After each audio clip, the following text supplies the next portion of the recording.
네, 오늘은 국가예요. 이제 참 막바지로 가고 있습니다.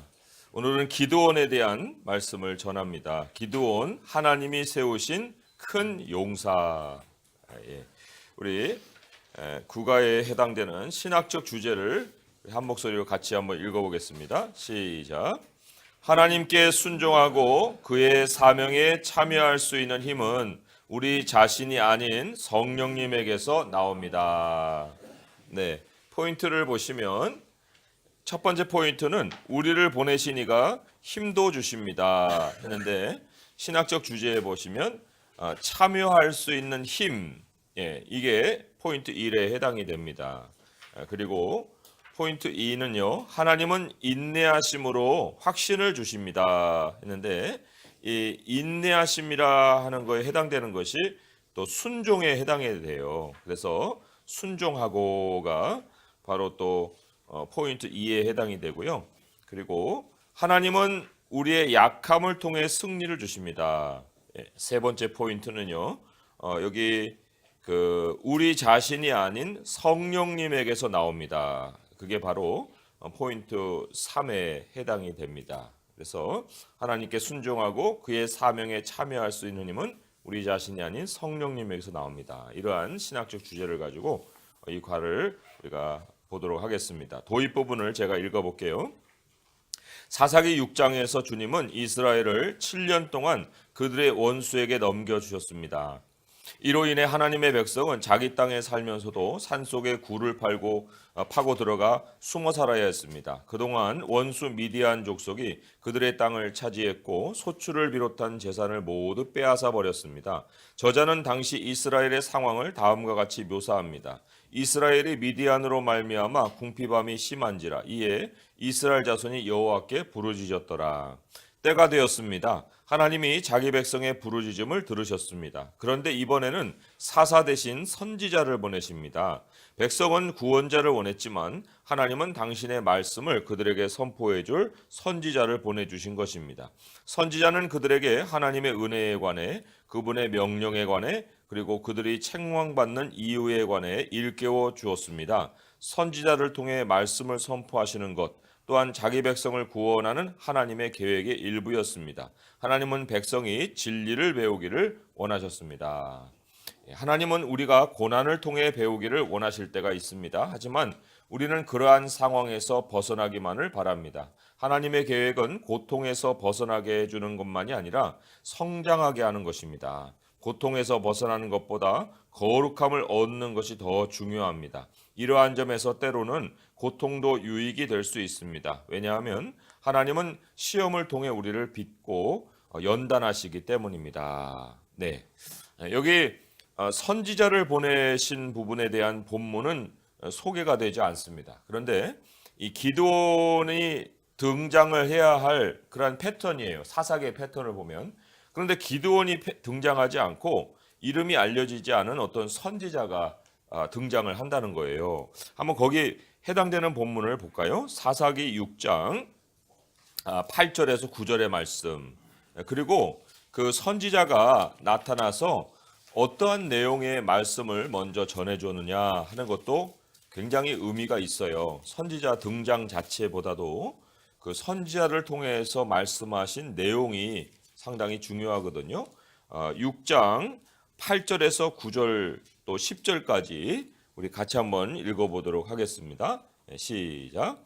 여호와께서 이스라엘 자손에게 한 선지자를 보내시니 그가 그들에게 이르되 여호와께서 이같이 말씀하시기를 이스라엘 하나님 내가 너희를 애굽에서 인도하여 내며 너희를 그 종되었던 집에서 나오게 하여 애굽 사람의 손과 너희를 학대하는 모든 자의 손에서 너희를 건져내고 그들을 너희 앞에서 쫓아내고 그 땅을 너희에게 주었으며 내가 또 너희에게 이르기를 나는 너희의 하나님 여호와니 너희가 거주하는 아모리 사람의 땅의 신들을 두려워하지 말라 하였으나 너희가 내 목소리를 듣지 아니하였느니라 하셨다 하니라. 이게 이제 고통의 원인을 일깨워 줄 뿐만 아니라 그 이전에 하나님이 구원하신 역사를 또한 깨닫게 해주고 있습니다. 그러니까 이스라엘 백성들의 그 고통의 시작에는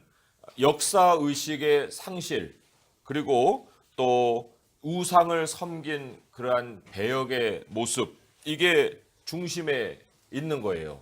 그래서도 우리 그리스도인들이 고난을 당하고 어려움을 당할 때에도 이 두 가지를 분명히 상기를 해봐야 됩니다. 하나님이 나를 어떻게 구원해 주셨고, 그리고 나는 왜 이 고통을 당하는가, 그 배후에 어떤 우상이 있는가, 그거를 먼저 일깨워 주셔야 이제 사사의 역할에 의미가 있다는 거예요. 사사만 딱 주면 백성들이 구원받고 끝나는 건데, 사사 이전에 선지자의 말을 통해서 이제 하나님이 그들의 죄악을 지적하시고 그리고는 이제 구원을 베풀어 주시는 그런 그 손길을 펼치십니다. 자, 질문을 봅니다. 하나님, 이 시험에서 나를 건지소서 하고 기도하는 것과 하나님, 이 시험을 끝까지 견딤으로써 성장하게 하옵소서라고 기도하는 것에는 어떤 차이가 있습니까? 이게 굉장히 큰 차이예요. 하나님, 이 시험에서 나를 건지소서 하는 거는 사실 내가 원하는 거예요. 내가 원하는 거고, 그게 바로 현실의 문제이니까 이렇게 기도를 한 거겠죠. 그런데 이 시험을 끝까지 견딤으로 성장하게 하옵소서 하는 것은 하나님의 마음에 부합하는 기도예요. 왜냐? 이거는 이제 어려움의 목적을 아는 그러한 사람이 드리는 기도라는 거죠. 그러니까 벗어나게 해주세요. 이건 내가 원하는 거고요. 하나님, 내가 이 어려움을 잘 견디고 성장할 수 있게 해주세요 하는 거는 하나님이 고난을 통해서 성장을 의도하셨다는 걸 알고 하는 기도거든요. 그래서 내가 원하는 기도와 하나님의 마음에 부합하는 기도의 이 차이가 여기서 벌어지고 있어요. 자, 그런데 하나님이 여기 성장이라고 얘기했는데 도대체 어떤 성장을 우리에게 원하시는가? 히브리서 12장 10절에 보시면 우리가 이미 배운 말씀인데요. 거기에 분명한 그 목적이 나와 있습니다. 고난을 통해 하나님은 어떻게 우리를 성장시키려 하시는가? 히브리서 12장 10절의 말씀이에요. 히브리서 12장 10절의 말씀 같이 한번 읽어볼게요. 신약성경 367페이지입니다. 12장 10절 시작. 그들은 잠시 자기의 뜻대로 우리를 징계하였거니와 오직 하나님은 우리의 유익을 위하여 그의 거룩하심에 참여하게 하시느니라. 예, 여기 자기의 뜻대로 하는 것은 육신의 아버지예요. 육신의 아버지가 징계할 때는 사실 애가 마음에 안 들거든요. 그러니까 자기 마음에 원하는 대로 우리를 징계하지만 그러나 하나님은 우리가 어떤 유익을 얻을 수 있느냐 그거를 먼저 생각하시고 징계하시는데 징계의 열매가 거룩하심에 참여한다. 하나님의 거룩하심에 참여하게 하시는 것이다. 그래서 이 징계를 당하면은 그 징계가 우리에게 주는 두 가지 열매가 있다고 그랬습니다. 의와 평강의 열매를 맺는다 했어요. 지난 시간에 우리가 배웠기 때문에 지난 시간에 노트한 거를 찾아보면은 이제 아시겠지만 이 의라는 것은 이제 하나님과 연결되는 거라고 그랬고요. 그다음에 이 평강은 하나님의 다스리심 안에서 사는 것이라 이렇게 말씀을 드렸어요. 왜냐하니까 하나님께 우리가 근심을 가지고 이제 기도할 때 기도의 응답이 이 평강이었거든요. 그리고 골로새서 3장 15절에 보면은 그리스도의 평강이 너희 마음을 주장하게 하라. 그 하나님의 평강이 사실 우리의 그 영역, 우리의 마음을 다스리는 주권을 가지고 있어야 돼요.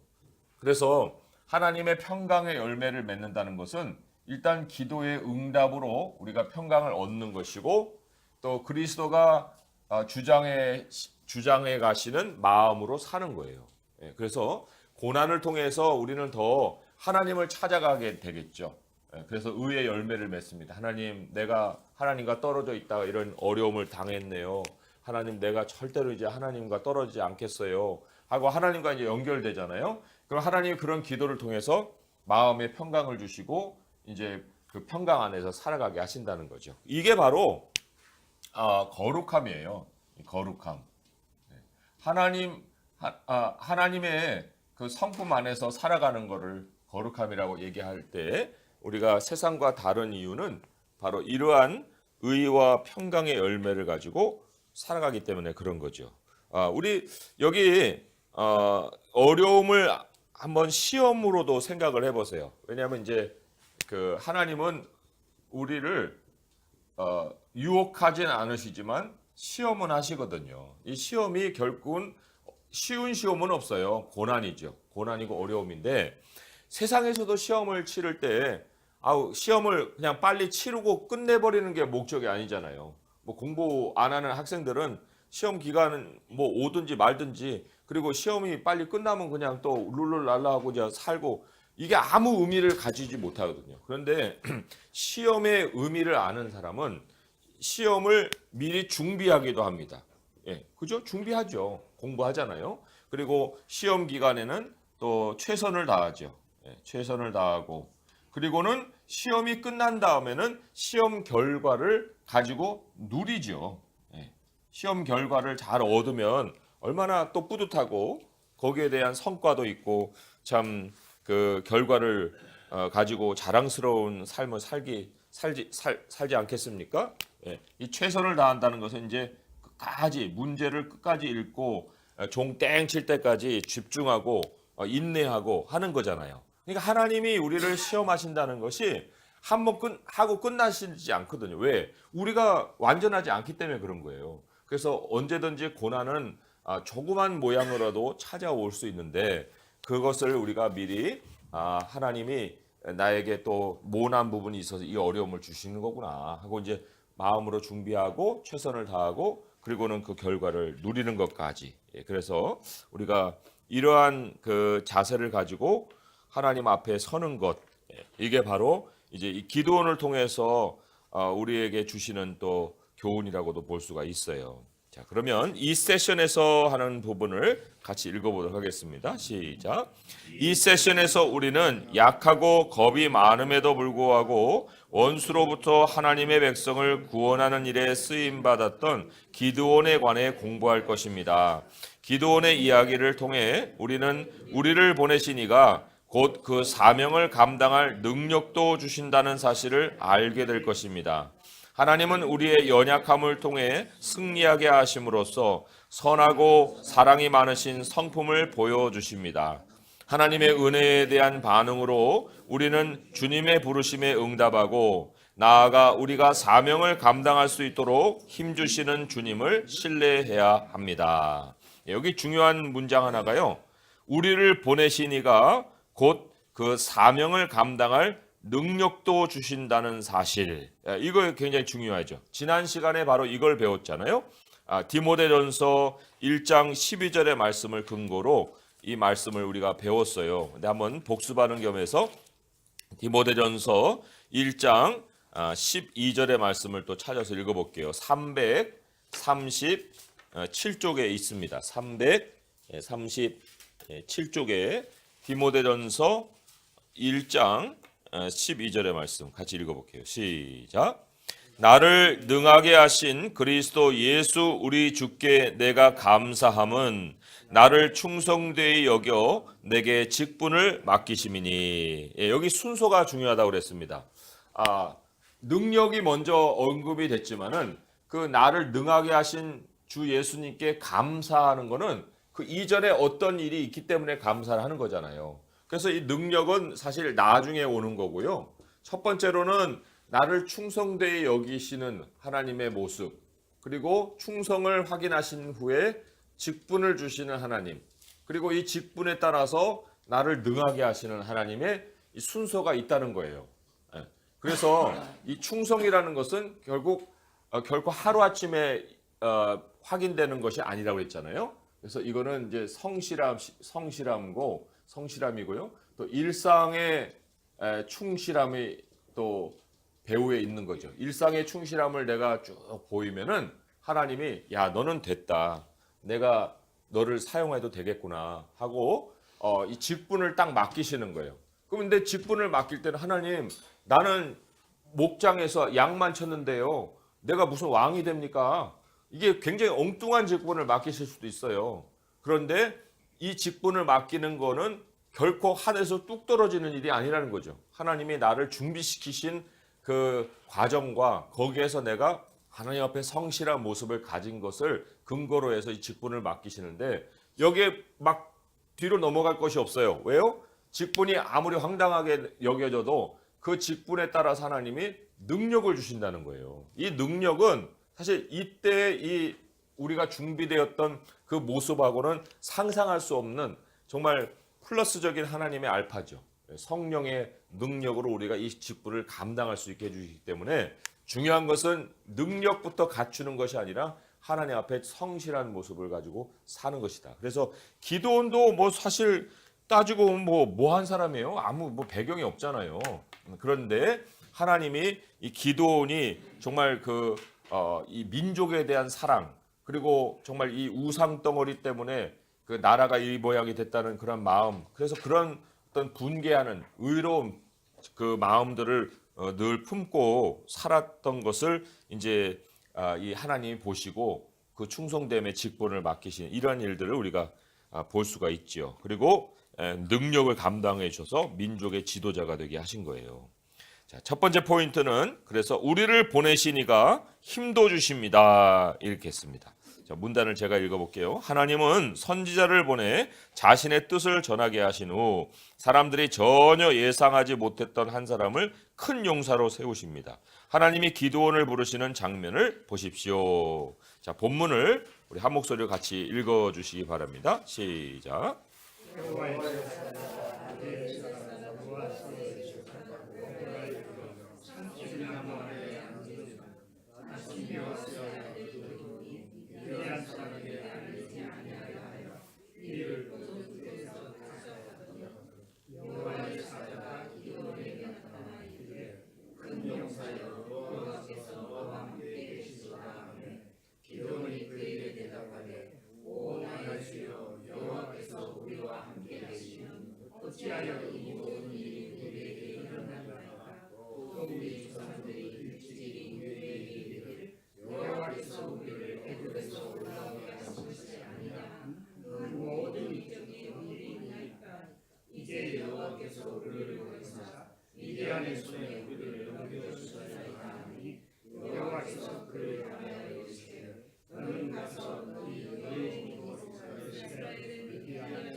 아멘. 하나님이 기드온에게 놀라운 약속을 하십니다. 내가 너와 함께할 것이다.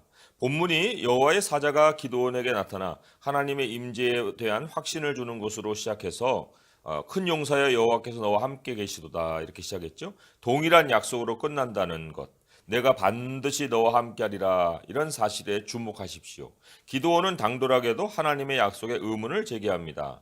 여호와께서 우리와 함께 계시면 어찌 이 모든 일이 우리에게 일어났나이까? 우리도 때로는 기드온처럼 자기 죄는 보지 못하고 성급하게 하나님을 탓하곤 합니다. 우리가 겪는 어려운 상황들은 대부분 하나님이 성실하지 않으시기 때문이 아니라 우리 자신의 죄 때문에 생겨납니다. 기드온의 반응은 하나님이 주님의 말씀을 선포할 선지자를 먼저 보내신 이유가 무엇인지를 잘 보여줍니다.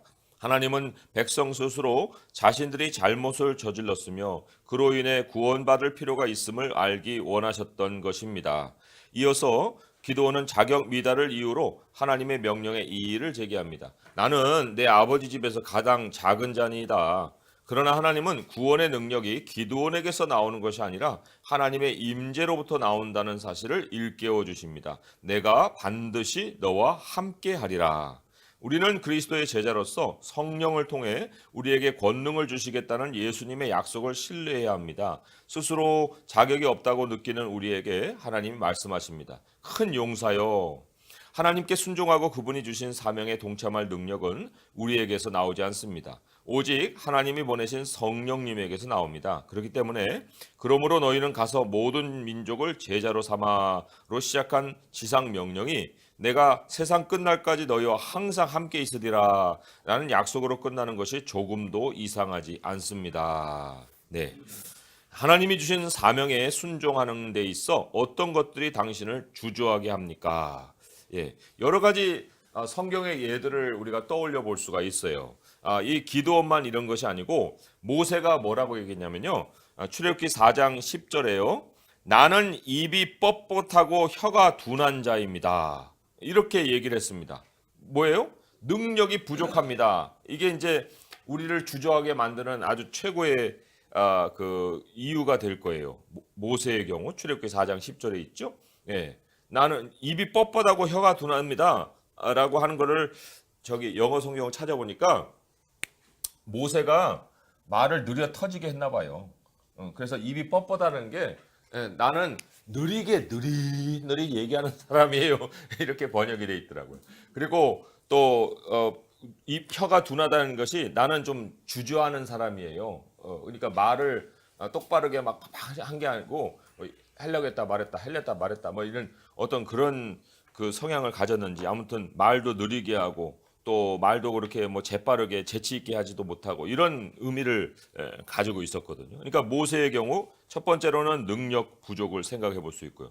또 한 가지는 이제 우리가 누가복음 9장에 그 두 가지 사례가 나오는데요. 뭐냐면 누가복음 9장 57절에서 62절에 보니까 이런 말씀이 기록이 돼 있더라고요.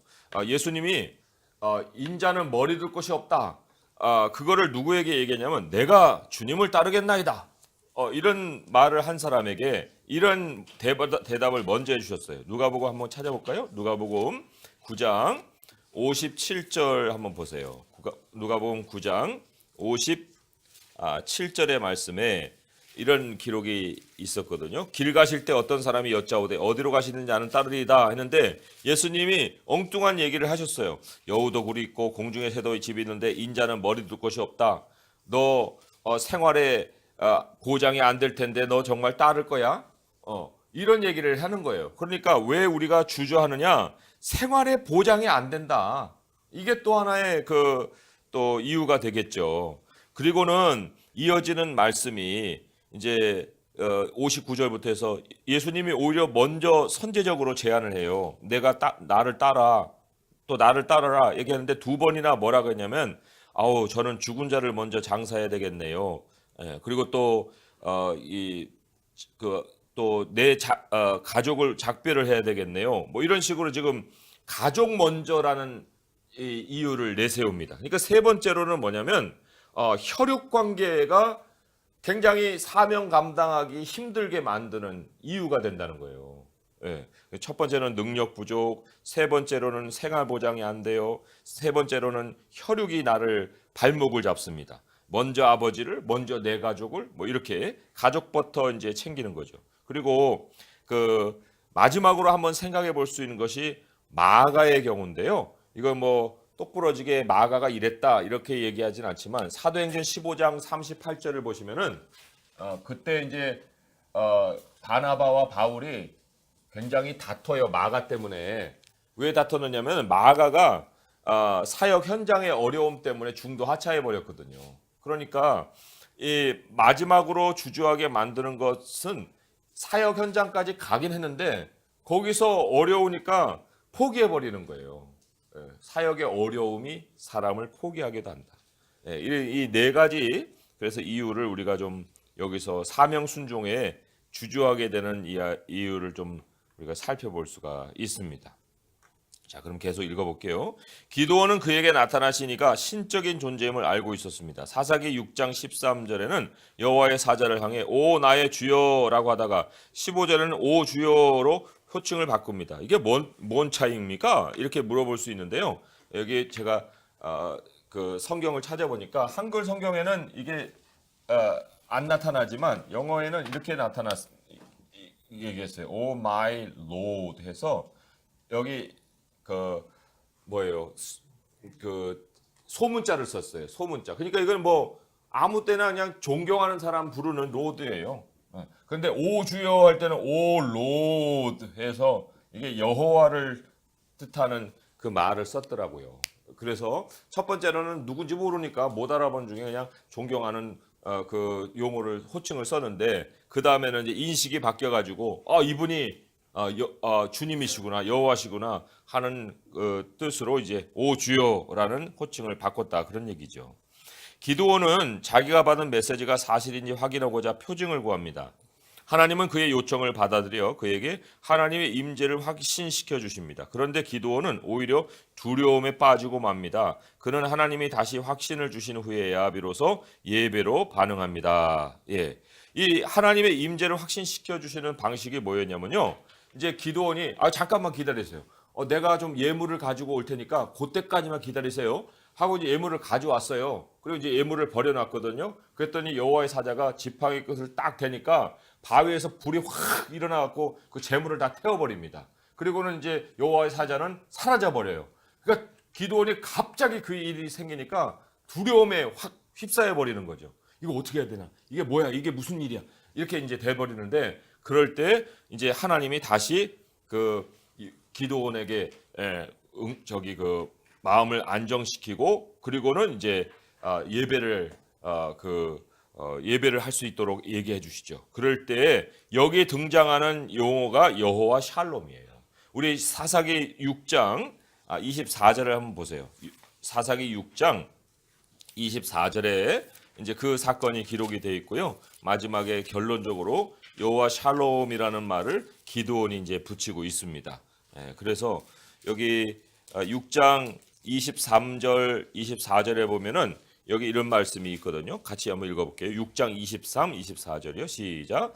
여호와께서 그에게 이르시되 너는 안심하라 두려워하지 말라 죽지 아니하리라 하시니라. 기드온이 여호와를 위하여 거기서 제단을 쌓고 그것을 여호와 샬롬이라 하였더라. 그것이 오늘까지 아비에셀 사람에게 속한 오브라에 있더라. 예, 그래서 하나님의 평강 뭐 이렇게도 번역할 수 있는 여호와 샬롬.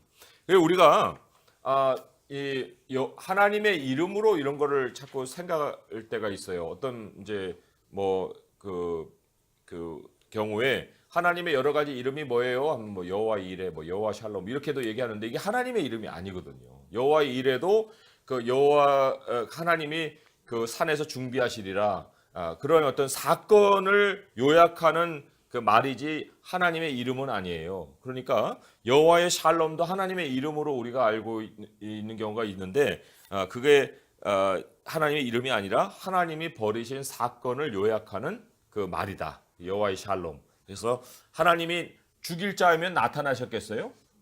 죽이지 않고 하나님 뭔가를 알려주시려니까 나타나신 거 아니에요. 그래서 하나님이 우리에게 나타나신 것이 바로 또 여호와의 샬롬이죠. 여호와 샬롬.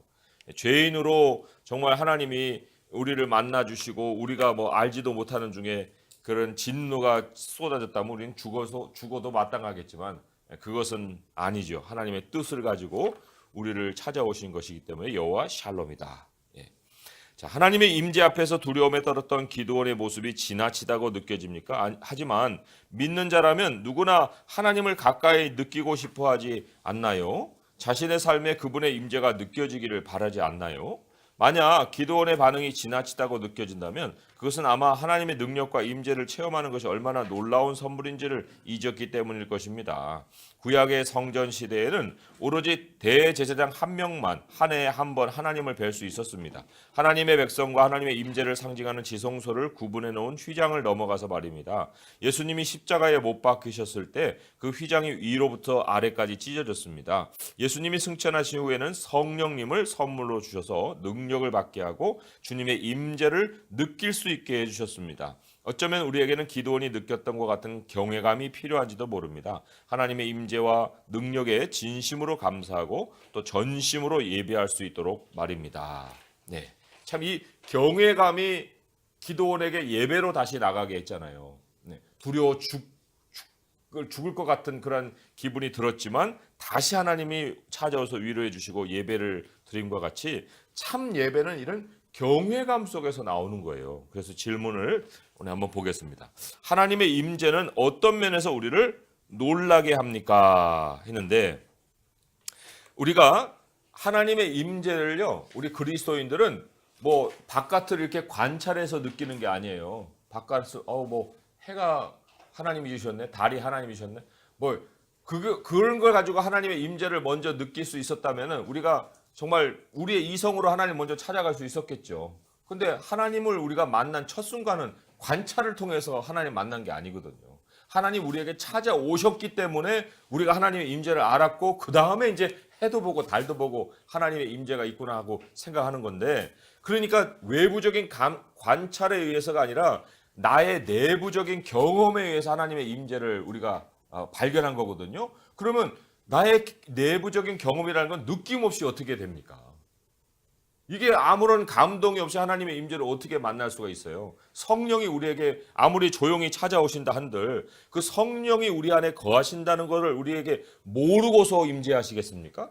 그런 일은 절대 일어나지 않아요. 그래서 우리 안에서 바로 우리 안에서 하나님의 임재를 느끼게 하는데, 그게 왜 우리를 놀라게 하느냐 하면 공통적으로 성령이 찾아오시면 우리에게 일어나는 그 일이 있기 때문에 그래요. 뭐냐?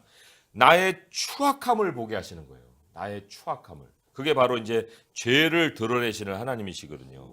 그래, 이 죄를 드러내실 때 1차적으로 모든 사람이 다 느끼는 게 뭐냐면 심판의 두려움입니다. 이거는 뭐 하나님의 은혜가 없어서가 아니라 우리의 죄의 실체가 드러났기 때문에 어쩔 수 없이 모든 사람이 성령이 임재할 때 느끼는 그 공통의 마음이에요. 그래서 두려움이죠, 두려움. 어떤 두려움이에요? 심판에 대한 두려움이죠. 심판의 두려움. 이게 바로 이제 죄의 실체가 드러날 때 첫 번째 일어나는 놀라움이에요. 심판의 두려움. 난 죽는구나, 이제. 하나님, 나는 구원이 없으면 난 죽는구나. 그런데 거기에서 또 우리에게 어떤 은혜가 임하냐면은 바로 심판의 두려움 속에서 하나님의 구원의 용서. 그죠? 구원의 용서. 용서의 구원이라고 했을 때 구원이 임하는 거예요. 구원과 용서. 이게 성령을 우리가 받은 사람이 느끼는 공통의 마음의 그 경험이라고 할 수도 있고, 또 회개 속에서 일어나는 마음의 변화라고 할 수가 있습니다. 우리 회개 속에서 어떤 마음의 엄청 복잡한 일들이 어떻게 일어나느냐 하는 것을 고린도후서 7장의 말씀이 이렇게 기록해주고 있어요. 고린도후서 7장 10절에서 11절의 말씀. 우리가 다 이거를 겪었다고요. 이걸 겪고 지금 이제 우리 하나님 앞에 참 멀쩡히 서 있는 거예요. 고린도후서 7장 10절에서 11절의 말씀. 예.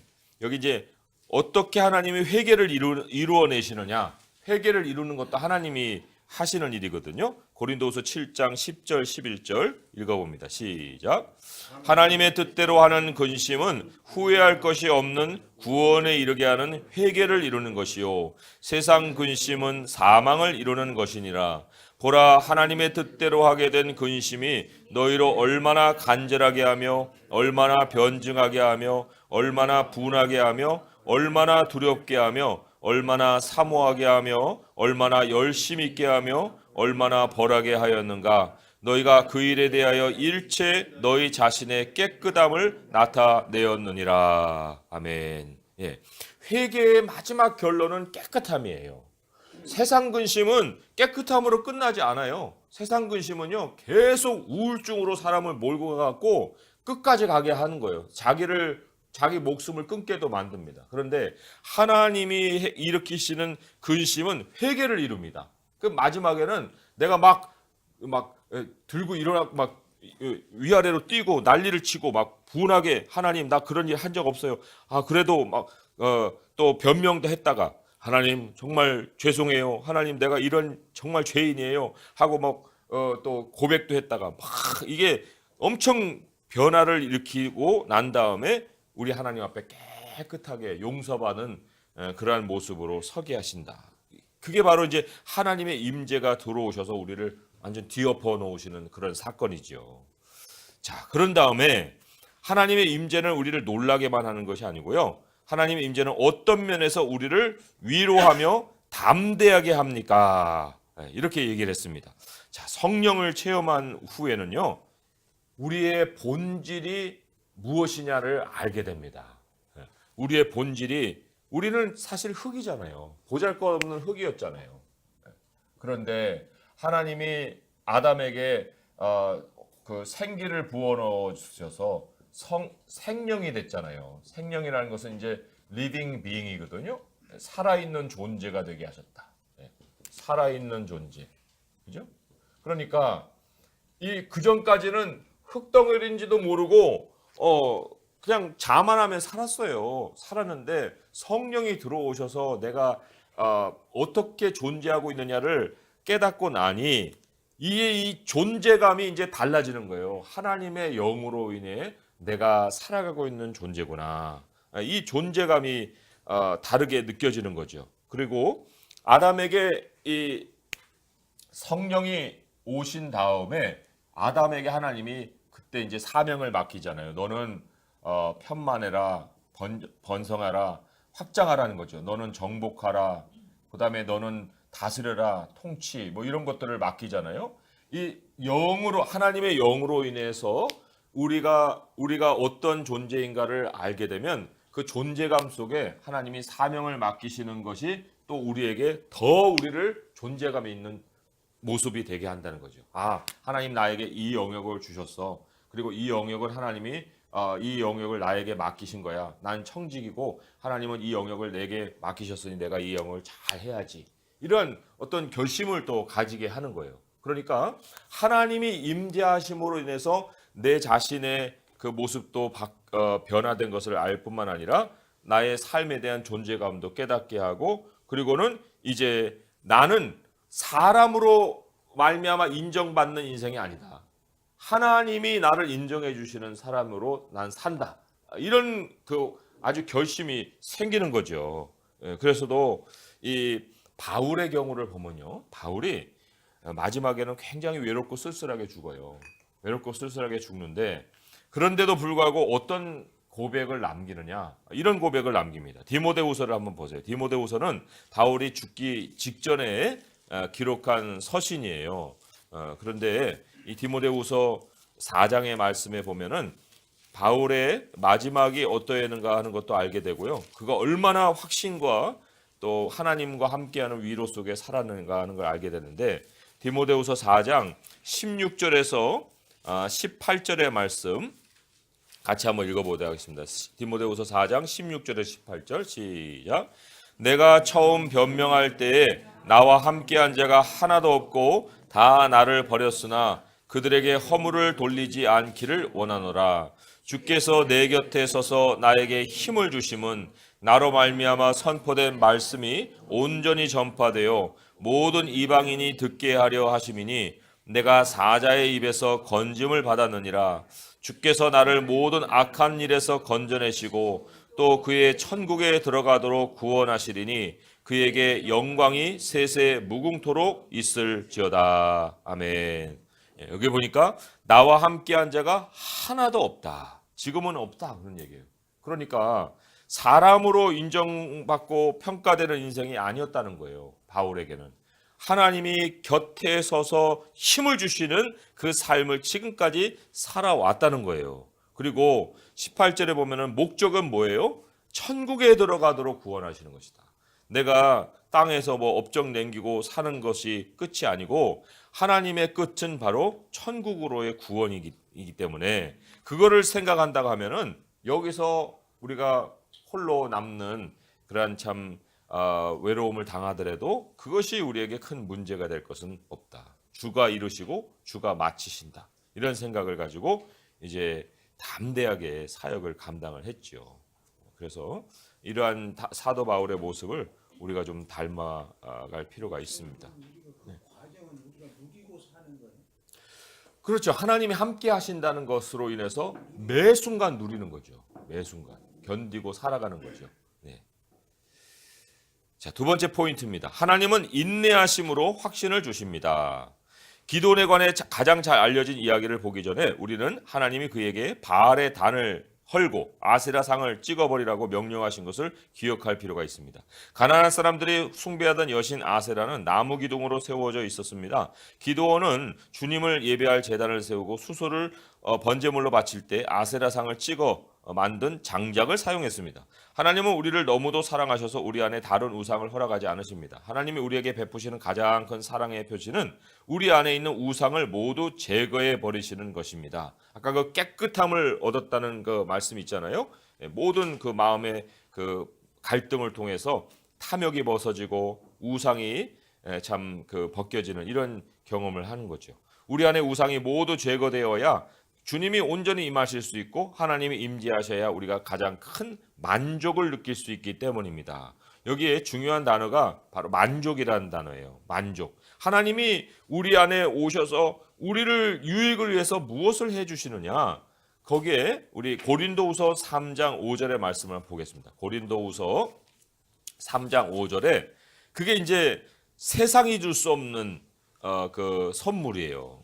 세상이 줄 수 없는 선물인데 고린도후서 3장 5절의 말씀입니다. 함께 289쪽이죠. 읽어봅니다. 시작. 우리가 무슨 일이든지 우리에게서 난 것 같이 스스로 만족할 것이 아니니 우리의 만족은 오직 하나님으로부터 나느니라. 만족이 하나님으로부터 난다 그랬어요. 하나님이 우리 안에 임재해 계시고 성령이 충만하면요. 우리가 불안에 떨지 않습니다. 이게 부족해, 저게 부족해 이런 식으로 살지 않아요. 모든 게 만족스러운 거예요. 하나님이 함께 하시는데 뭐 하나님이 미래를 책임지시는데 뭐 내가 하고 이런 담대함도 생기고요. 만족이 생기니까 하루하루가 이 설렘으로 시작할 수가 있는 거죠. 자, 우리 질문을 봅니다. 만약 하나님의 백성이 여전히 우상을 섬기고 있는데도 하나님이 그들을 구원해 주셨다면 어떻게 되었을까요? 참 이런 일이 있을까 싶은데 사실 이런 일들이 이미 예수님 당시에 벌어져 있었습니다. 뭐냐면 치유만 받고 끝나버리는 사람들이에요. 병 고침은 받았는데 그런데 여전히 우상은 섬기고 있다고요. 예수님을 따르지 않고 그 뭔 일만 있으면 그냥 또 다시 십자가에 못 박아라 그런 식으로 얘기는 하고 이런 사람이 구원을 받으면 어떻게 되느냐? 그러니까 우리가 절대로 이런 식으로 하나님 이용해 먹어서는 안 되거든요. 그런데 마태복음에 보면은 그 형편이 어떻게 될지가 잘 나와 있어요. 마태복음 12장 43절에서 45절이죠. 마태복음 12장 43절에서 45절입니다. 마태복음 12장 43절에서 45절의 말씀 같이 한번 읽어볼게요. 시작. 더러운 귀신이 사람에게서 나갔을 때에 물 없는 곳으로 다니며 쉬기를 구하되 쉴 곳을 얻지 못하고 이에 이르되 내가 나온 내 집으로 돌아가리라 하고 와보니 그 집이 비고 청소되고 수리되었거늘 이에 가서 저보다 더 악한 귀신 7을 데리고 들어가서 거하니 그 사람의 나중 형편이 전보다 더욱 심하게 되느니라. 이 악한 세대가 또한 이렇게 되리라. 여기 한 가지 귀신의 속성이 있습니다. 뭐냐면 물 없는 곳으로 다니며 쉬기 원했다는 거예요. 우리 일반의 사람은 물이 있어야죠. 그리고 초목이 있고 이 살만한 환경이 있어야 사는데 귀신은요 이런 것을 싫어하는 거예요. 귀신은 더럽고 추악하고 황량하고 사람 살지 못할 것 같은 그런 환경을 더 좋아합니다. 그러니까 이 막 그 폐허가 된 그 폐가집 이런 것들이 굉장히 막 무섭게 느껴지는 이유가 다른 게 아니에요. 그런데 이제 귀신이 꼬이는 거거든요. 그러니까 우상이 있는데 하나님이 구원해 주셨다, 치유해 주셨다. 그럼 여전히 우상을 계속 섬긴다. 치유 받는 게 문제가 아니고 그 다음에 7 귀신이 또 들어가서 나중 형편이 완전 다 신세를 망쳐버린다니까요. 그러니까 우상을 우리 하나님이 출애굽이라는 것은 모든 구원의 그 패턴이 되는 거거든요. 그러니까 어떤 시대든지 구원을 잊어버린 백성들에게 하나님이 계속 그 상기시키는 게 출애굽의 사건인데, 출애굽의 구원이 일어나기 전에 하나님 철저하게 뭘 했습니까? 열재앙을 통해서 우상을 완전히 파괴시켜 버렸잖아요. 우상을 제거해 버리셨다고요. 하나도 남김없이 다 우상을 제거해 버리시고 구원한 다음에 10계명의 첫 계명이 뭡니까? 너는 나 외에 다른 신을 내게 두지 말지니라. 그거예요.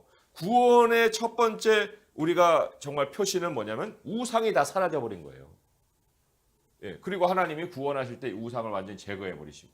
그러니까 하나님은 사실 우리에게 은혜를 베푸셔서 연약한 자들에게 치유도 하시지만, 정말 구원이 일어나는 그러한 사건이라면 거기에는 우상이 자리할 곳이 없다. 우상과 병립될 수가 없다는 거죠. 고린도후서 6장 14절 18절에 보시면 이게 결혼에만 적용할 것이 아닙니다. 이게 모든 우리들의 그 함께하는 일들, 뭐 사업에도 또 우리가 적용을 해볼 수 있겠지만은, 고린도후서 6장 14절에서 18절의 말씀 한번 같이 읽어볼게요. 292페이지죠. 고린도후서 6장 14절에서 18절의 말씀 읽어봅니다. 시작.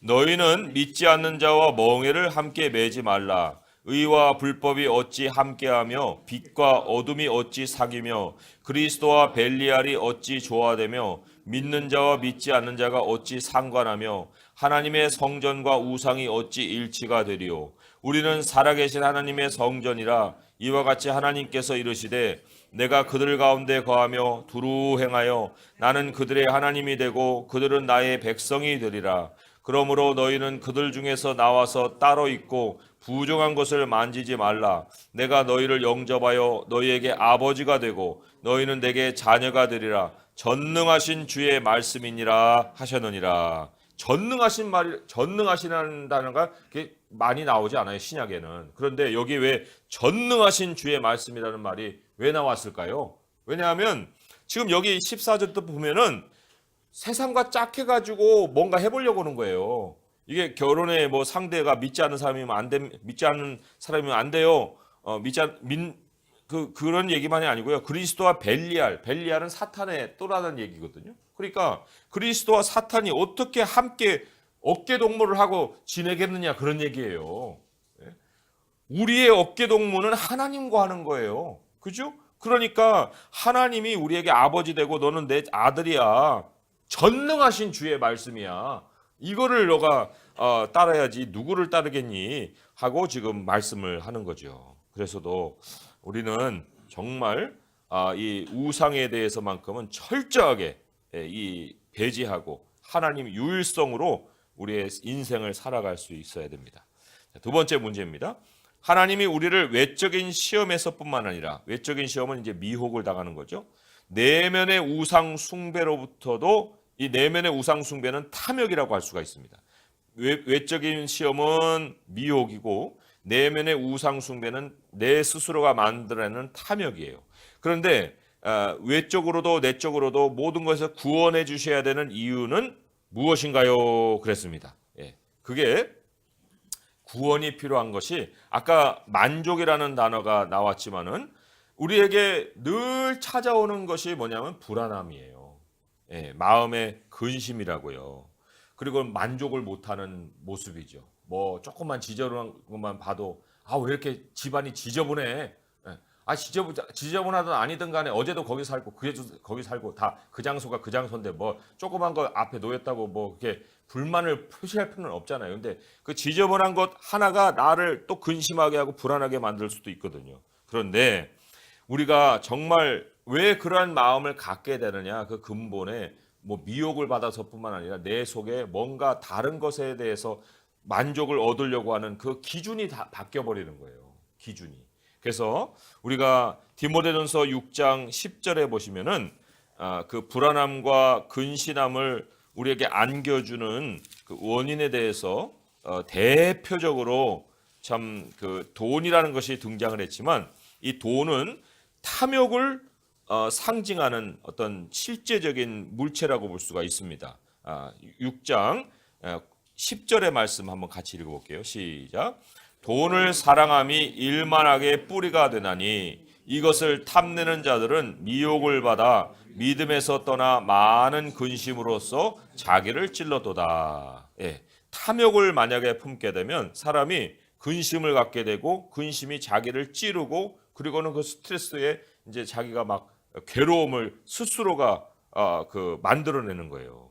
그러니까 그 탐심은 골로새서 3장 5절 제가 그냥 써드리기만 할게요. 탐심은 우상 숭배다 하는 말씀이 골로새서 3장 5절에 나오거든요. 그러니까 하나님 아닌 다른 것에서 만족을 얻으려는 욕망을 갖게 되면은 이러한 근심을 가지게 되고 그리고 내 스스로를 망치게 된다. 사실 이 탐욕의 대상을 한번 보세요. 여기 이제 뭐 돈을 한번 생각해 보는데 돈 하나님도 주셔요. 이게 무슨 탐욕을 품어야만 돈이 생기는 게 아니에요. 그렇잖아요? 하나님도 주실 수 있는 거예요. 아니 하나님이 만물의 주인이신데 하나님이 못 주실 게 뭐 있어요? 우리가 해가 되니까 안 주는 거지. 뭐 하나님 나 술 마시고 싶어요. 술 주세요. 그런다 하나님 술 주시겠습니까? 그런 거는 우리에게 유익이 안 되니까 안 주시는 거지. 줄 수 있는 모든 것은 다 하나님이 주실 수 있는 거예요. 근데 뭐 때문에 이 탐욕을 품어요? 탐욕을 품을 이유가 없죠. 기도하고 하나님께 구하면 되는 것을. 그러니까 이 탐욕이라는 것은 사탄이 하나님 노릇하는 거예요. 사탄이 들어와서 야 하나님께 구할 필요 없어. 너 네 능력도 있잖아. 이거 하면 돼. 저런 방식으로 하면 돼. 야 그거면 빨리 할 수도 있는 거를 뭘 그렇게 꿍꿍 앓고 있냐. 이렇게 이제 나오게 되면 거기에 몰입하게 되면 하나님에 대한 생각이 흐려져 버리면 이제 내가 내 스스로를 망치고 있는지도 모르고 계속 어두워지는 거예요. 밝지 못하고 가볍지 못하고 이렇게 돼버리면 이제 생활이 망가지게 되는 거죠. 그러니까 하나님이 우리를 구원해 주셔야 되는 이유는 뭐냐? 바로 우리의 만족이 하나님에게서 나오기 때문에 우리가 스스로 빠져들어가는 그러한 근심과 불안에서 우리를 건져 주시려는 은혜다 할 수가 있습니다. 자, 본문의 말씀 함께 읽어 주시기 바랍니다. 시작.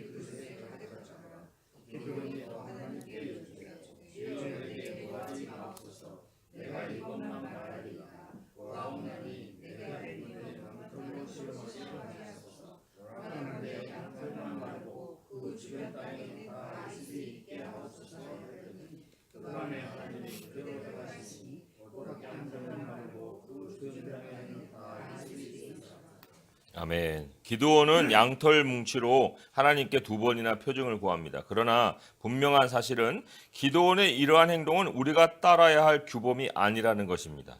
기드온의 2번의 요청은 그의 약함에서 나온 것이기 때문입니다. 기드온의 시험하게 하소서라는 말은 신명기 6장 16절에 인간이 하나님께 해서는 안 되는 행위 규정을 분명히 위반한 것입니다. 너희 하나님 여호와를 시험하지 말고. 기드온 자신도 그것이 하나님이 원하시는 일이 아님을 알고 있는 듯합니다. 하나님께 주여 내게 노하지 마옵소서 하고 조심스럽게 요청하는 것을 보니 말입니다.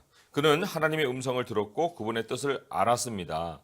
우리는 기드온을 비난하기 전에 자기 자신을 돌아볼 필요가 있습니다. 우리는 하나님이 분명하게 보여주셔도 언제나 마음속 의심, 두려움, 불신과 씨름하곤 합니다. 이 이야기는 하나님을 시험하려면 양털 뭉치를 어떻게 내다 놓으면 좋을지 알려주기 위한 것이 아닙니다. 기드온의 믿음 없음을 보여주기 위한 것도 아닙니다. 이 이야기의 핵심은 하나님을 믿기 힘겨워하는 우리를 오래 참으시는 하나님의 인내심에 있습니다. 하나님은 우리가 두려워할 때마다 기꺼이 기다려주시는 분입니다. 참 하나님의 사랑과 참 그 아버지의 모습을 느껴요. 기드온이 참 어린 아이겠처럼 아빠 정말 사실이야? 진짜야? 그럼 이거 해봐. 뭐 이런 식으로 따진다고 애를 가지고 뭐 어떻게 하겠습니까? 알았어. 너 내 말을 잘 안 믿지? 그럼 요거라도 해줄게. 요거 보면 너 믿지? 예, 이런 식으로 이제 아빠도 하잖아요. 그런데 그걸 가지고 계속 이용해 먹으면 이제 나중에는 매 맞죠. 그러니까 예, 첫 번째 이렇게 조심스럽게 할 때는 들어줘도 이게 이제 습관이 돼 버리면 이게 안 되니까 버릇을 고쳐야 되거든요. 다른 방법이 있듯이 우리도 요거를 따르면 안 된다는 거예요. 자, 문제는 이렇습니다.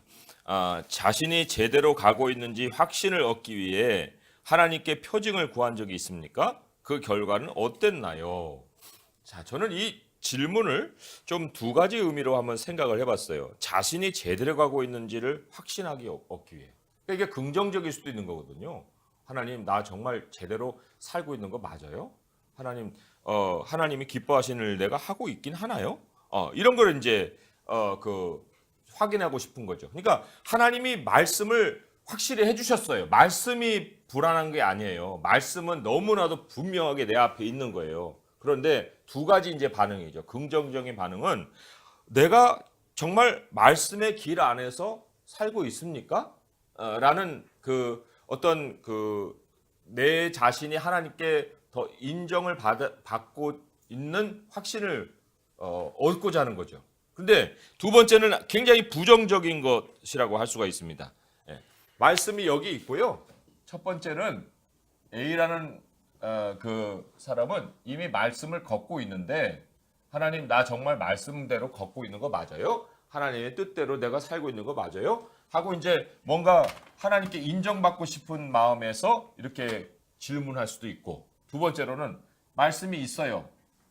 그런데 말씀을 앞에 두고 여기서 이제 의문을, 하나님, 그런데 정말 그 말씀대로 살아야 돼요?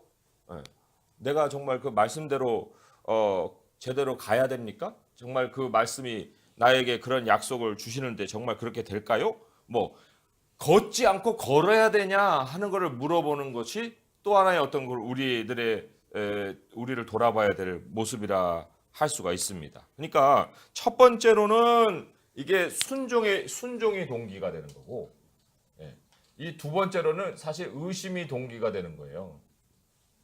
그러면 이 기도는 어느 경우에 속할까요? 제가 왜 이 두 경우를 소개를 해드렸냐면, 첫 번째 경우는 뭐 더할 나위 없이 좋은 건데, 사실 제가 생각해 볼 때 기도원의 경우가 바로 두 번째이지 않을까. 하나님이 기도원에게 능력 주신다, 너 나가서 싸워라, 괜찮다, 그렇게 얘기를 하셨는데 기도원은 지금 양털 뭉치 갖고 왔거든요. 그럼 이거 뭐예요?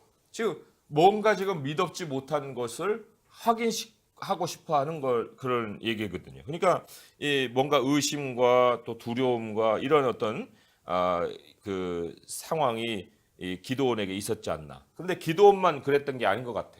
왜냐하면 여러 가지, 세례 요한의 아버지 사가랴 있잖아요. 네가 아들 낳을 거야. 내가 이 나이에 무슨 아들 낳아요? 그런 질문을 하니까 이제 사가랴에게 하나님이 그 입을 봉하게 하는 그런 그 표징을 주시지 않습니까? 그 뭐 양털은 기도원이 제시했지만 사가랴는 하나님이 그냥 표징을 줘버리셨어요. 입을 봉하게 하는. 사가랴만 그런 것도 아니고 또 이 모세도 못 믿으니까 뭐 지팡이 던져봐 뱀이 되고, 그죠? 손을 내밀어봐 막 나병 환자 같이 손이 휘어져 버리고, 이런 어떤 표징을 또 주신단 말이죠. 그래서도 참 이 하나님께서 우리가 이러한 어떤 여러 가지 확신을 갖고자 할 때 표징을 과연 얼마만큼이나 보여주실까 싶은데, 제가 이렇게 성경을 쭉 이제 떠올려 보면서 내리는 나름대로 결론은, 표징을 구하는 것 자체로 인해서 하나님이 그것이 이제 하나님의 말씀과 이렇게 교류되는 상황에서 하나님 앞에 정말 서고자 하는 상황에서 비록 이것이 의심이라 할지라도 결국은 따르고자 하는 마음을 가지고는 있긴 한데 한 발을 못 딛는 상황에서, 그런 의심을 갖는 상황에서는 표징을 하나님 주신다는 거예요. 당신이 하나님이야? 그럼 한번 나타내봐. 이런 식으로 하는 거는 하나님 절대로 하지 않아요. 그런 거는 악한 세대라고 얘기하죠. 그러나 하나님의 백성이 말씀 앞에서 이미 걸어가고 있거나 걷는 것이 조금 어떻게 될까, 하나님 정말 이거 주님 뜻 맞아요? 이런 식으로 할 때 그 표징은 하나님이 이미 우리에게 주시는 선물이다 할 수가 있습니다. 그리고 또 하나님은요, 표징 없이 일하지도 않으십니다. 결국은 아니 우리가 뭐 표징을 구해서야만 하나님이 그때서야 마지못해서 주시는 게 아니고요. 하나님이 행하시는 모든 일에는 표징이 있는데 우리가 그거를 깨우치지 못하기 때문에 놓치고 지나가는 경우가 많은 거예요. 이미 A라는 사인, B라는 사인, C라는 사인 다 우리에게 나타나갖고 야 이게 내 뜻이야 라고 알려주시는데 나는 앞만 보고 그냥 옆을 안 보고 가니까 여기 와가지고 내가 잘못 왔어? 하나님 어떻게 해야 돼요? 표징 좀 보여줘. 야 너 다 보여줬잖아. 이 일이 다 일어났잖아. 왜 이걸 연결시키지 못해? 나 연결시키지 못해요. 새로운 거 주세요. 이럴 때가 있거든요. 그 왜 이게 왜 이렇게 하나님이 표징을 주신다라고 확신할 수 있느냐? 바로가 꿈을 꾸거든요. 꿈을 꾸는데 2번을 꿈을 꿉니다. 그러면서 뭐라고 그 요셉이 해석했냐면 바로 당신이 꿈을 겹쳐 꾼 것은 하나님이 그 일을 작정하셨기 때문입니다. 이런 얘기를 합니다. 그러니까 꿈을 통해서도 한 번이 아니고 2번이나 표징을 주시거든요. 하나님이 이스라엘 백성들에게 세운 율법 중에 뭐가 있냐면 두세 증인으로 인하여 이 사건을 이 소송을 받지 두세 증인이 아니고서는 사건을 받을 수가 없어요. 신약 성경에도 두세 증인으로 인해서 장로를 소송하지 두세 증인도 없는 데서 소송이 성립이 되지가 않습니다. 그러니까 반드시 뭔가 2개 이상의 확인을 해야만 그것이 반드시 그것이 하나님이 원하신 뜻이다라는 것을 알리는 법으로도 제정을 하신 하나님이 뭐하게 아무것도 확인도 안 되는데 내가 뭘 해야 됩니까? 내 뜻대로만 해. 하나님 뜻이 뭔데? 몰라. 네가 저기 발견해봐. 이런 식으로 하진 않으신다는 거죠. 그러니까 말씀도 주시고 상황적으로 이중의 표징도 주시는 그 하나님. 그래서 이 두세 사람의 증이라는 것은 이 신약 성경에 여러 번 등장을 해요. 제가 구약에만 그런가 했더니 신약에도 그런 예수님의 말씀에도 있고요. 제가 한 2가지만 찾아서 읽어드릴게요. 마태복음 18장 16절의 말씀 보겠습니다. 마태복음 18장 16절의 말씀. 18장 16절의 말씀. 이거는 이제 교회 안에서 여러 가지 일들이 있을 때 일어날 수 있는 증인을 세우는 건데요. 18장 16절 읽어봅니다. 시작. 만일 듣지 않거든 한두 사람을 데리고 가서 두세 증인의 입으로 말마다 확증하게 하라. 이게 이제 증인을 세우는 일인데 여기에도 두세 증인이 반드시 필요하다고 그랬고요. 또 고린도후서 13장 1절의 말씀 보겠습니다. 고린도후서 13장 1절의 말씀. 고린도후서 13장 1절의 말씀. 이거는 이제 바울이 한 얘기입니다. 바울이 한 얘기. 고린도후서 13장 1절의 말씀 읽어봅니다. 시작. 내가 이제 3번째 너희에게 가리니 두세 증인의 입으로 말마다 확정하리라. 그래서도 우리 하나님이 말씀의 길에는 반드시 두세 개의 표징을 통해서 확실히 이것이 하나님의 뜻이다라는 것을 알려주신다. 그럴 수도 있습니다. 우리 여기 교회를 세울 때에도 정말 그 확인되는 표징들을 주셔서 너무나도 평안하게 여기 와서 예배드리고 교회를 세워가고 있습니다. 그리고 또 중간중간에도 또 하나님 그런 그 일을 벌이셨고 우리가 예배처소로 옮기려 가려고 했던 그 장소 같이 가보신 분 있잖아요. 거기도 2번이나 우리에게 거부를 해갖고 여기 아니다 싶은 거를 우리에게 또 확인해 주셨지 않습니까? 그러니까 하나님은요 표징이 부족해서 우리가 의심하고 주저하게 하실 일이 없어요. 늘 조그만 것이라도 정말 꿈 하나라도 의미 있게 하나님이 우리를 꾸게 하시는 것이 있기 때문에 그걸 놓치지 말고 하나님 말씀과 함께 연결시켜서 야 이게 정말 하나님이 행하시는 일이구나 하는 것을 확신 있게 움직일 필요가 있습니다. 포인트 3.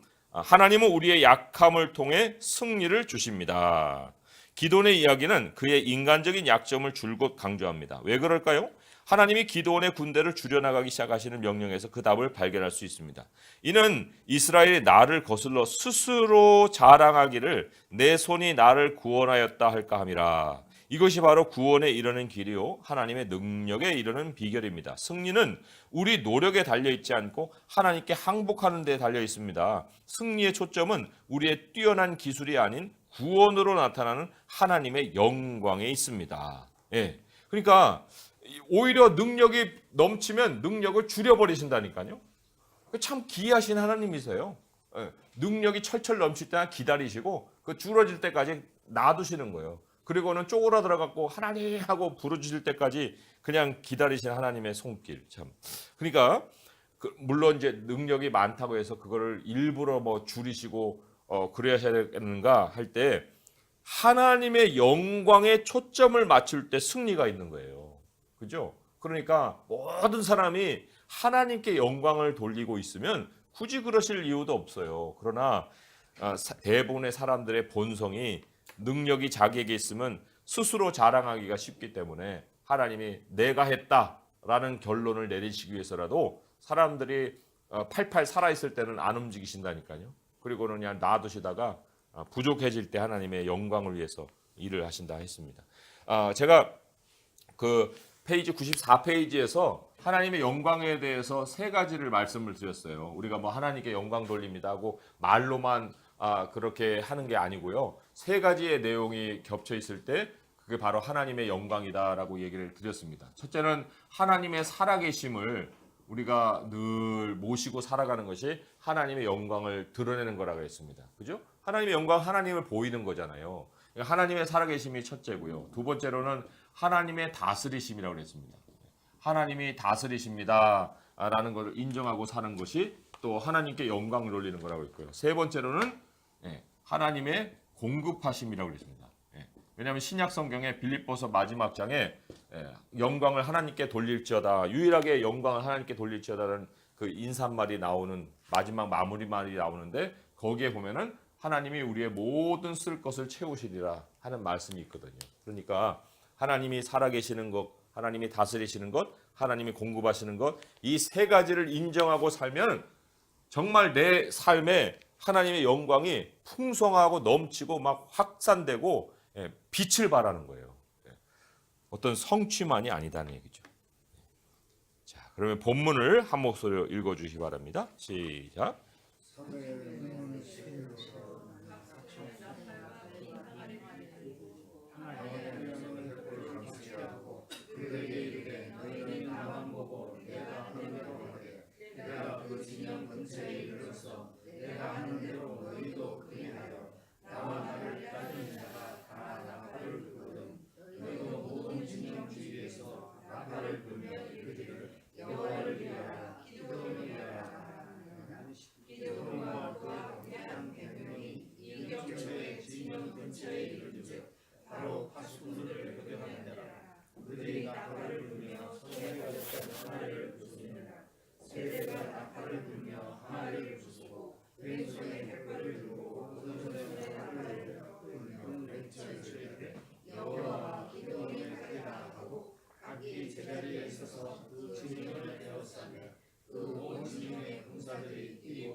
아멘.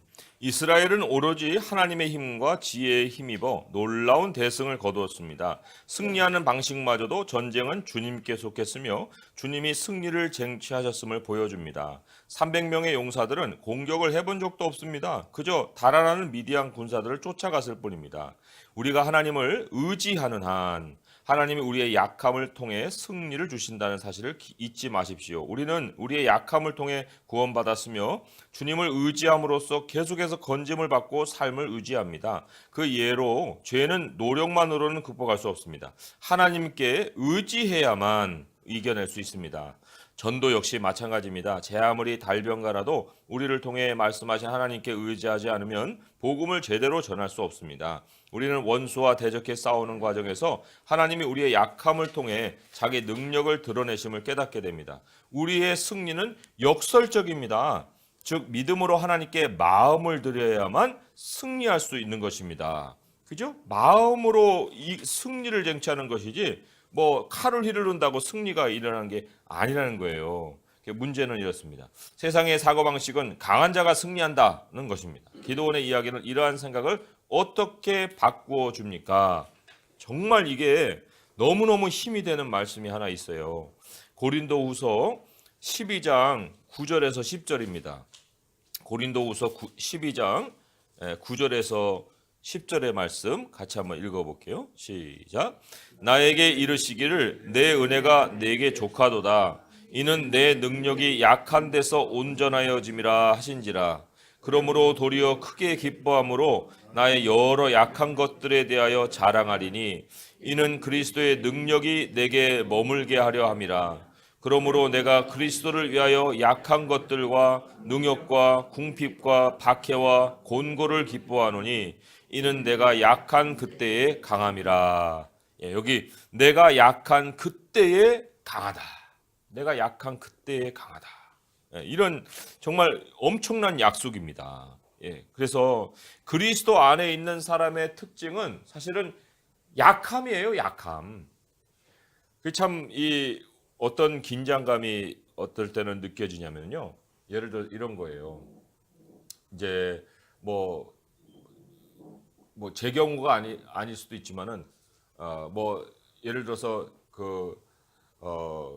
돈이 좀 이렇게 생기고 또 건강이 막 느껴지고 그래서 이제 막 활동적이 되고 막 이렇습니다. 그리고는 이제 뭐 옆에 있는 사람들도 나를 인정해주고 이제 내가 막 굉장한 어떤 중심 인물로 이제 씁니다. 그런데 이제 그럴 때 긴장이 되는 거예요. 뭐냐면 이러다가 하나님의 공급이 끊어지면 어떨까? 이런 이제 긴장이 생기는 거죠. 왜요? 모든 걸 다 해도 해결이 되는데 해결이 돼서 그렇게 해갖고 하는 삶이 자꾸 이제 나한테 자리가 잡는 거예요. 그러면서 이제 전에 같이 하나님께 의지하지 않고 그냥 뭐 해도 살고 뭐 하루하루 이렇게 넘어가는 삶을 살다 보면은 하나님이 한순간에 그래? 그럼 너가 한번 살아봐. 그러면 끝장나는 거거든요. 그러니까 그게 굉장히 긴장되는 거예요. 내가 약할 때 하나님 얼마나 나를 도와주셨는가 하는 것이 정말 기억이 늘 있어야 됩니다. 옛날에 뭐 저도 이제 일원동 살 때 지하방에 살면서 곰팡이가 쓸어가지고 막 아침에 일어나면 이불이 흥건하게 물로 젖을 때가 있거든요. 애들을 재웠다가도 막 아침에 일어나가지고 너무 미안하고 애들 이제 유치원 보내고 또 이불 말리고 그럴 때가 있었어요. 한 1년 동안 이제 그렇게 살았는데 그래도 참 하나님이 그렇게 살게 하시고 또 은혜를 주셨거든요. 그런 약함이 하나님의 마음을 굉장히 안쓰럽게 하는 거거든요. 그리고는 공급해 주시고 그 다음을 살게 하시고 그래서 이제 지금까지 이제 살아오는 거거든요. 그러니까 오히려 내가 스스로 약해지는 것이 더 지혜지 않는가. 내가 자꾸 뭔가를 갖추어내려고 갖추고 살게 되면 그 갖춤 때문에 내가 스스로 교만해지고 하나님 의지하지 않아서 하나님의 공급이 끊기면 어떨까 이런 긴장이 생기는 거죠. 그래서 풍요를 누리고 부요를 누릴 때마다 더 낮아진다는 것이 이게 바로 우리의 지혜가 아닌가. 내가 약할 그때에 강하다. 이거를 늘 기억한다고 하면은 뭐 갖추려고 자꾸 생각할 것이 아니고 갖춰지는 것은 은혜고요. 그러나 기본은 항상 약함 속에서 하나님 앞에 살아가는 것이 우리들이 가져야 될 겸손의 모습이 아닌가 싶어요. 우리 여기 고린도후서도 읽었지만은 고린도후서 13장 4절의 말씀도 한번 읽어볼게요. 고린도후서 13장 4절의 말씀 읽어봅니다. 시작. 그리스도께서 약하심으로 십자가에 못 박히셨으나 하나님의 능력으로 살아계시니 우리도 그 안에서 약하나 너에게 대하여 하나님의 능력으로 그와 함께 살리라. 약하심으로 십자가에 못 박히셨다. 그런데 능력으로 살아나셨다. 그래서 우리는 그 안에서 약하다. 그렇지만 하나님이 너희에 대하여 능력으로 그와 함께 살게 하시리라. 여기에 이제 너희는요, 사실은 이게 대적하는 사람을 얘기하는 겁니다. 대적. 이게 뭔 얘기냐면요. 우리가 그리스도 안에서 약하다는 것은 이런 거예요. 그리스도인은요, 기본으로 다른 사람 앞에서 이 만만한 상대로 보이는 것이 우리들의 본질적인 모습입니다. 저놈은 내가 쳐도 반응도 못 하겠네. 아유, 내가 그냥 뭉개버려도 될 만한 상대인 것 같아. 이런 식으로 보이며 사는 게 그리스도인의 기본의 모습이라는 거예요. 그러나 그렇게 해갖고 그 사람이 나를 건드리잖아요. 그러면 큰일이 벌어지는 거예요. 왜요? 하나님의 능력으로 우리를 다시 되살린다는 거죠. 그러니까 세상은 그거를 알기 때문에 다른 사람 눈에 아주 그냥 맹수같이 보이려고 스스로를 막 드러냅니다. 예, 이게 감정을 폭발시키고 너 나 건드렸다가 넌 끝장이야.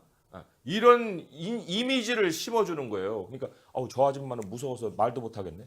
예, 이런 식의 어떤 인상을 심지만 그리스도인은 그럴 이유가 없는 거예요.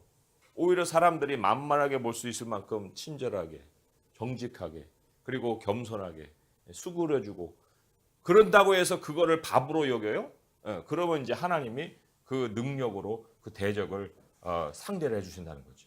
그러니까 우리가 하나님의 능력의 출발점은 어디냐? 바로 우리가 약한 가운데 살아가고 있는 그것이다는 거죠. 그러니까 약한 것이 우리에게 약점이 아니에요. 그걸 약점으로 생각할 것이 없고요. 그거는 바로 하나님과 동행하는 최선의 조건이고 어떻게 보면 이게 최소한의 조건이라고 볼 수 있습니다. 하나님과 동행하는 최소의 조건에 바로 이 우리들의 약함이 있어야 된다. 자, 결론의 부분을 같이 한번 읽어보도록 하겠습니다. 시작. 하나님이 우리의 약함을 통해 우리에게 승리를 안겨주신 가장 위대한 예는 예수님의 십자가입니다. 하나님이 친히 인간의 육신을 입고 깨어진 이 세상으로 돌아오셨습니다. 죄와 죽음을 단번에 영원히 물리치기 위해서 말입니다. 우리는 우리의 약함을 통해 강함을 드러내시는 하나님을 인정해야 합니다. 그래야 비로소 하나님의 부르심에 담대히 응할 수 있습니다. 우리가 부르심에 응할 수 있는 것은 우리의 능력 때문이 아니라 함께 하신다는 하나님의 약속 때문입니다. 우리는 하나님이 믿음의 여정 내내 우리를 지켜주실 것을 믿고 따라야 합니다. 그리스도와의 연결 읽어봅니다. 시작. 기드온에게 양털 뭉치를 통해 확신을 주셨던 하나님은 우리에게 하나님의 아들 예수 그리스도의 죽음과 부활을 통해 주의 임재와 능력에 관한 확신을 주시고 온 세상 구원에 우리를 참여시킵니다. 아멘. 107페이지 윗페이지도 읽어봅니다. 시작. 하나님은 우리가 주님의 일을 할 때 우리를 보내신 이가 곧 그 사명을 감당할 능력도 주신다는 사실을 신뢰하기를 바라십니다. 네, 문제 포인트 1, 2, 3을 요약해 보겠습니다. 어떻게 하면 사명을 감당할 힘을 주시는 하나님에 대한 확신을 가질 수 있을까요? 했습니다. 네, 그거는 주변의 시선을 두지 말고 내 안에 들어오신 하나님의 영을 따르는 거예요. 그죠? 주변의 시선을 두지 않고 내 안에 들어오신 하나님의 영을 따른다. 그게 이제 주변의 시선을 둔다는 게 아까 네 가지로 다뤘지 않았습니까? 능력 부족, 그죠? 그다음에 미래 염려, 이게 이제 생활 불안정이죠. 생활 불안정. 또 세 번째로는 혈육 관계라고 했습니다. 아버지 먼저 장사하기, 가족 먼저. 그다음에 네 번째로는 사역의 어떤 어려움이죠. 사역의 어려움, 중도 포기 뭐 이런 거죠. 이 네 가지가 바로 우리가 주변에다가 눈을 둘 수 있는 그거예요. 능력 부족, 생활 불안정, 혈육 관계, 사역의 어려움. 그러나 우리가 내 안에 들어오신 하나님의 영을 따른다 할 때 그게 바로 이제 나의 존재감을 재발견하는 거예요. 그래서 흙이지만 그러나 어떻게 생명이 되었느냐. 여기에 바로 하나님의 영이 계셨잖아요. 그래서 우리가 영을 따른다는 것은 바로 이 생각을 늘 기억하는 거예요. 아, 나는 흙이야. 그러나 하나님의 영이 오셔서 나는 생명이 됐지. 바로 여기에 나의 존재감이 있는 거야. 하나님의 인정으로 내 인생이 평가되는 것이 아니고 하나님의 영이 들어오셔서 하나님의 영이 이루시고 마치신다는 거죠. 하나님의 영이 내 모든 것을 주장하시는 힘이다. 이런 거를 우리가 깨닫는 거. 그게 바로 이제 하나님에 대한 확신입니다. 하나님에 대한 확신. 자, 그러면 두 번째 포인트는 이렇습니다. 섬김으로 이끄시는 하나님의 소명을 신뢰하고 순종하는 대신 기드온처럼 양털 뭉치를 꺼내놓게 되는 때는 언제입니까? 물론 그때는 두려움과 의심의 때죠. 그죠? 두려움과 의심의 때이고 또 조금 더 구체적으로 분석해 보자면은 하나님이 아닌 다른 것에서 만족을 얻으려는 욕망이지요. 그러니까 하나님 말씀으로 충분한데 표징을 통해서도 만족을 얻으려고 하는 거죠. 하나님 아닌 다른 것에서 만족을 얻으려는 욕망인데 그런데 한 가지만 더 붙이면은 그래도 하나님은 기다려 주시고 확인해 주신다는 거예요. 참 하나님 얼마나 사랑스러우신 분인지 하나님은 기다려 주시고 확인해 주신다. 두려움과 의심의 때에 양털 꺼내 놓는데 하나님이 아닌 다른 것에서 만족을 얻으려는 욕망을 가지고 있을 때이고 그래도 하나님은 기다려 주시고 확인해 주신다는 거. 세 번째 포인트는 이렇습니다. 나의 여러 약한 것들에 대하여 자랑하는 것이 어떻게 예수 그리스도의 복음을 전하는 계기가 될 수 있습니까? 했는데 우리가 약한 것을 자꾸 숨기려고 하니까 전도를 못 하는 거예요.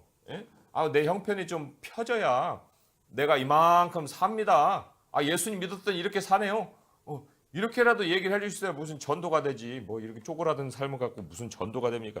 이렇게도 생각하겠지만은 그때가 하나님의 능력을 경험하고 보일 수 있는 때예요. 그렇지 않습니까? 하나님의 능력을 언제 경험할 거예요? 약하지 않으면 사실 경험하기가 힘들어요. 그러니까 그때가 내가 약할 때 하나님의 능력을 경험해야 그 능력을 가지고 나가서 이렇게 하나님이 능력을 베푸셨습니다 하고 그 경험한 얘기를 할 거 아닙니까? 그러니까 강한 때 이야기는요 하나님의 능력에 대한 이야기가 없어요. 뭘 하나님 능력을 했다고 하겠습니까? 내가 돈 잘 벌었다고 얘기를 하겠죠. 그게 무슨 복음이에요. 그러니까 내가 강할 때는 하나님 이야기가 없어요. 하나님 능력의 이야기가 없다. 그리고 약한 것을 얘기해 줘야만 제가 이제 기도원을 다니면서도 느낀 건데 많은 이제 강사 목사님들이 오시거든요. 그럼 강사 목사님들이 두 부류예요. 한 부류는 와가지고 막 이 기술 세우고 다 자기 자랑하시는 분들이 있어요. 근데 어떤 분은 처음부터 끝까지 자기 겪었던 고난의 얘기. 그 기도원에 올 정도면요. 지금 현재가 고난인 사람이 100%예요. 뭐 거의 부자 돼 갖고 뭐 감사하려고 기도원에 온 사람 별로 없어요. 그러니까 다 그냥 어려워가지고 허리 휜 그런 상황에서 오고 있는데 앞에서 기 세우고 자기 자랑하면 그게 참 뭘로 보이겠습니까? 근데 자기 어렸을 때부터 해갖고 참 지내오면서 그 어려웠던 그 얘기들 해주면은 그 얘기 때문에 눈물 흘리며 힘을 얻어요. 하나님이 나도 저렇게 도와주시겠구나. 그러니까 복음 전도라는 거는 그런 참 사람들이 어렵잖아요. 심령이 어렵고 그런 마음에 하나님의 그 능력이 있는 소망을 심어주는 겁니다. 하나님 아버지 감사합니다. 우리가 아무 능력이 없어도 하나님이 함께 하시는 것 하나로만 우리의 모든 삶의 승리를 주시는 하나님, 우리 주님을 늘 사모하고 우리 안에 거룩하신 분으로 모시며 우리 또한 깨끗하고 순결하여 흠없는 자로 늘 주님과 동행할 수 있길 원합니다. 하나님, 우리가 약해지는 것이 또한 하나님의 능력과 동행하는 것을 믿습니다. 아버지, 오히려 강해지는 것을 경계하게 하시고 우리 하나님의 공급을 끊임없이 받는 우리들의 삶으로 끝까지 살아가게 하여 주시옵소서. 예수님의 이름으로 감사하며 기도합니다. 아멘.